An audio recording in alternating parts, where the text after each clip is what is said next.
To discuss Certainly. this, Renaissance PAC President, also Maryland current congressional candidate here for the 2nd Congressional District, Kimberly Klacik, is with us.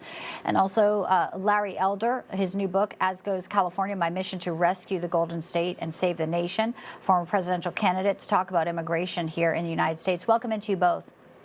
Thank you for having me. You have the Democratic, Moore there saying it's on us. Rachel Morin, she is another victim here under Joe Biden's policy. And Kimberly, what do you make of how this is now going to weigh on the minds of voters in the district that you know so well? Enough is enough. Yeah, it really is. First and foremost, thank you so much for covering this story. As you noted, Rachel is a mother of 5. And she's got 5 children now that are missing their mom. And I know this weighs heavily on their families. And they have been searching for an answer for over a year. Now, many of us did suspect already that it could possibly be an illegal immigrant because, again, as you noted, some of the DNA that was found on Rachel was also found in Los Angeles. And then we find out it, in fact, was an illegal immigrant. Look, we have an open border, and we need to get back to President Trump's policies. We need to close the border. We need to start with mass deportations. We have to reinstate Remain in Mexico. There are so many things that we could be doing. And yes, a lot of it does fall on the Biden administration. But I will also note, Bianca, here in the state of Maryland, we also have the progressive policies that allow some of these criminal illegal aliens to go free. And some of these county executives are ignoring some of the detainers from ICE. And so there's a lot that we could be doing, and yet we're not doing it.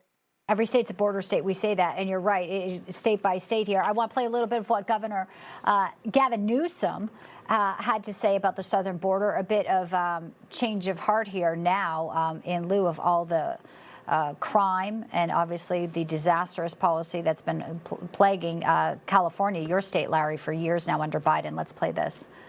We were just down here with the National Guard, meeting with customs agents as well as Border Patrol, talking about our partnerships. 390 National Guardsmen and women that have been working, particularly as it relates to fentanyl here in the state of California. Look at the bottom line. At the end of the day, they need more resources. Everybody needs more resources. And the Republican Party has been consistently standing in the way of providing the resources, the support for the men and women working hard, not only here at the border, but out throughout the state of California and this country to address the issues related to the border. It's time for them to stop playing politics. It's time for the Speaker of the House, Mike Johnson, to stop playing politics and do the right thing.